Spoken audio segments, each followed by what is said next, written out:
So in the year 2025, I've been filming a lot of adventure stories with this camera right here. And I got to thinking about why I like this camera so much.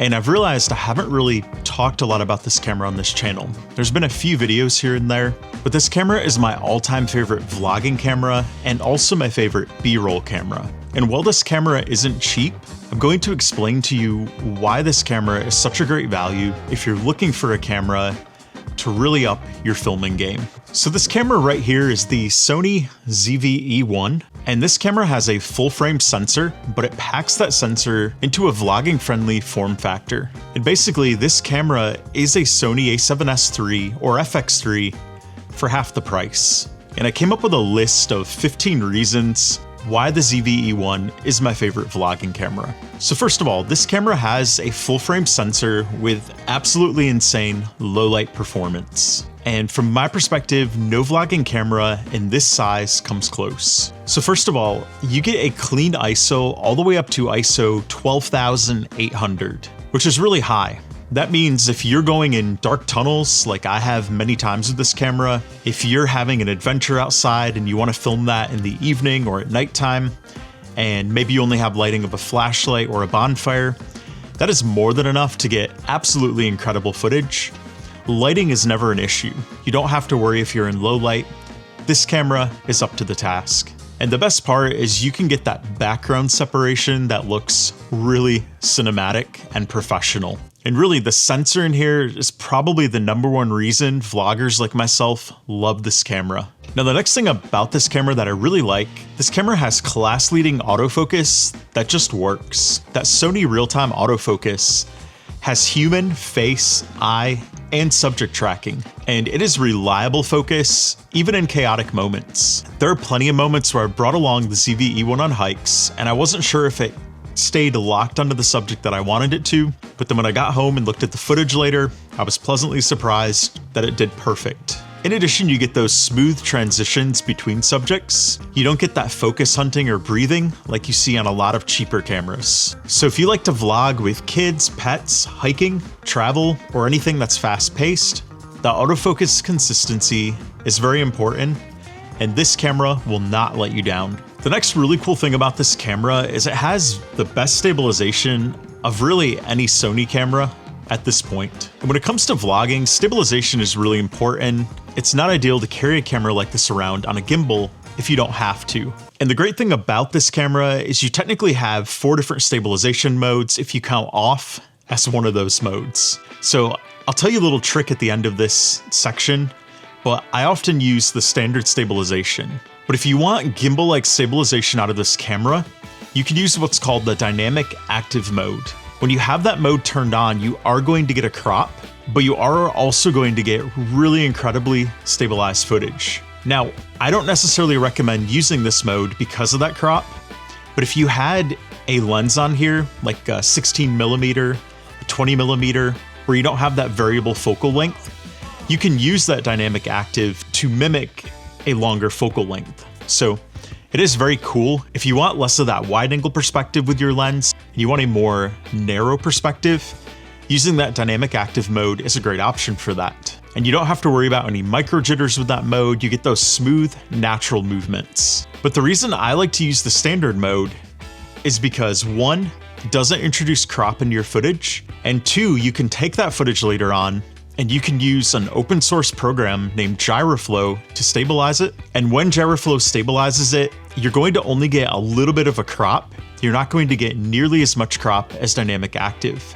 In addition, Gyroflow has plugins that work with several of the major video editing softwares. But I have yet to use a gimbal with this camera. I just walk with it handheld, and it does a great job. All of the sample shots you see in this video today, every single one was filmed handheld, just like this. And oftentimes, just like this. This camera is light enough that holding it with one hand is very possible, even if you have a heavier lens on there. This camera is small, lightweight, and is a great vlogger form factor. So you end up getting cinema-grade full-frame image quality in a travel-friendly body. Basically, the best of both worlds for vlogging. This camera fits in any standard camera bag. It's easy to hold for long periods. In fact, I have hiked several hours with this camera in my hand, just hanging onto it at my side while I hike, my hiking pole in my other hand, my backpack on my back. It's actually more of a hassle to put this into my backpack and get it back out. So I just hang on to it the whole time, and anytime there's a moment to capture to help tell my story, I've got it right here. So something new that the Sony ZV-E1 offered is it offered AI-powered automatic framing and tracking. So if you want to use the auto framing mode, it'll crop in on you like a virtual cameraman, and it'll keep your head perfectly centered while walking. In addition, you can move around a room and stay framed. Basically, it'll look like you have a dedicated camera operator. This is game-changing, of course, for solo vloggers. Now, I personally don't use this mode much, but this mode is one that I know a lot of people do use on here. I personally prefer just to do a little bit of cropping later on, but if you don't want to have to mess with that and you want it done in camera, or if you're using this camera to live stream, then that is a really good feature for live streaming. Or if you have multiple cameras hooked up and you want this camera to be doing that automatic framing and tracking, it's also a great use case for that. So if you like to review gear, like I often do, this camera has a product showcase mode that makes it super easy to keep that good focus every time. So what that product showcase mode does is if you enable it, it's going to automatically shift the focus from your face to the product. There's not going to be any of that focus hunting. There's not going to be any waving to trigger the focus. It's going to be those instant and smooth switches, and it's going to look very professional. And this ends up being a huge time saver, and it makes your A-roll gear reviews look elite. Another thing this camera excels with is it has very good colors and skin tones, using that S-Cinetone mode right out of the camera. So with S-Cinetone straight out of the camera, you can get soft highlights, clean contrast, natural skin tones, and cinematic roll-off. So if you don't want to do any grading later on, you just want to get that footage out of your camera, put it together to tell your story, and share it, S-Cinetone is a really great choice to use for your colors. I often find myself using S-Log3 because I like to do a little bit of grading later on. So the reason I like to use S-Log3 is S-Log3 maximizes that dynamic range that the camera has, which with S-Log3, you get over 14 stops in that dynamic range, which means you can have really good details in both your highlights and your shadows. S-Log3 basically means you don't have to sacrifice the shadows or the highlights. You can have both looking really good. So this is perfect for those sunny outdoor vlogs. A lot of my hiking adventures, even though I'm in the woods much of the time, if I'm at the summit of a mountain and it's a really bright sunny day, that S-Log3 helps me preserve those details in the sky without the sky blowing out. And it's done a superb job. With the right settings keyed in, it can capture incredible looking footage and it grades beautifully later on. So if you want the very highest image quality out of the ZV-E1, I highly recommend using the S-Log3 mode. If you'd like to learn what settings I use for that, I will create a video later on, so drop a comment below if you'd like to learn more about the precise settings that I use. So of course, one of the important components to a good vlog or any story is having good audio. The ZV-E1 does actually have pretty good audio built into the camera. It has that 3-capsule directional mic with wind cover that's automatically included when you buy the camera. In addition, it also has that multi-interface shoe. So if you want to use something like the ECM M1, which I often use with this camera, you can just pop it on right here and you're gonna have that connected. You don't have to worry about any cables that are going to get disconnected. You pop it in, you tighten it up, and you're good to go. But of course, if you do want to use any microphones that use the 3.5mm jack, you've got that. And you've also got a headphone output jack in case you want to monitor your audio to make sure everything sounds good. If you're looking for a camera that can grow with you as you continue to hone your skills, the ZV-E1 is great for that. It does have a beginner-friendly vlog mode, which you can just use by default. You don't have to know any fancy settings. You can just turn on this camera, go to the vlog mode, and start recording, and you're going to be blown away by the footage you could capture.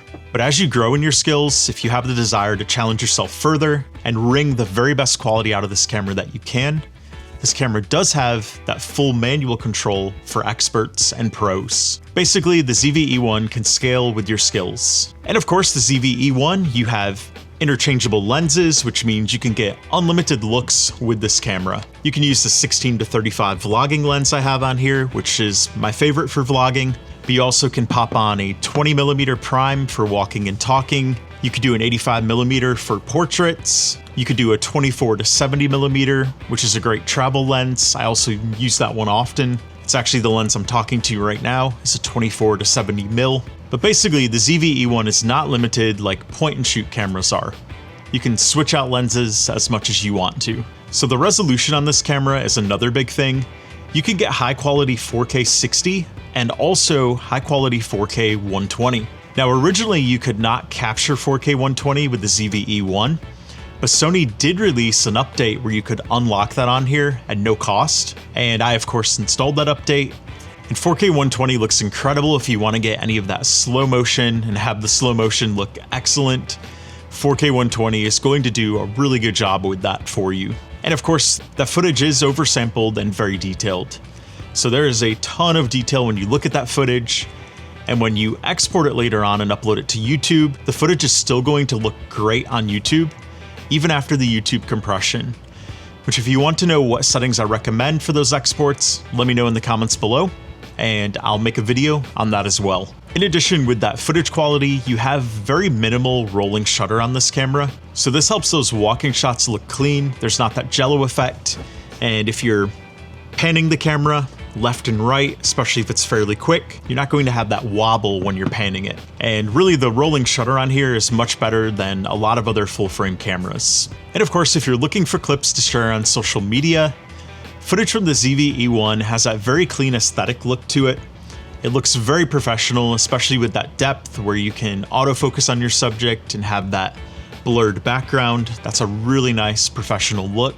And it doesn't have those harsh digital edges, so the footage doesn't look over sharpened. It has a very soft but detailed and pleasant appearance to it. And this sensor in here basically offers the best looking Sony video footage for the cost, even in 2025. And of course, one more thing I wanted to mention is the battery this uses. This uses the Sony NP-FC100. And the nice thing about this battery is there's a bunch of other Sony cameras that use this battery as well.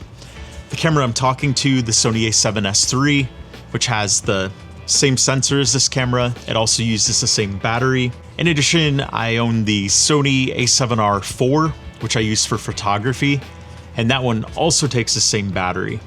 So the nice thing is I have a ton of batteries that I can just swap between these cameras, and I can, of course, bring plenty of those along on an adventure. And it is also worth noting that with the USB-C port on the ZV-E1, you can charge it with a power bank. So if you've been filming and you're taking a break from filming on your adventure, you can plug it in via USB-C and you can have the battery charging in camera. But if you want to charge it and power it while you're filming, you can do that as well. If you want a really nice, best vlogging camera for the price, I cannot recommend the Sony ZV-E1 more. And no, this video is not sponsored by anybody. This video is simply me sharing my experience with a camera that I really love, and a camera that has really helped me capture a lot of great family adventures during the year 2025. And I will link to this camera below if you'd like to check it out. I'll also link to my favorite mic to use with this, and I'll link to a couple of the lenses that are my favorites to use with the ZV-E1 as well. And if you'd like to learn more about the Sony ZV-E1, check out this playlist right here.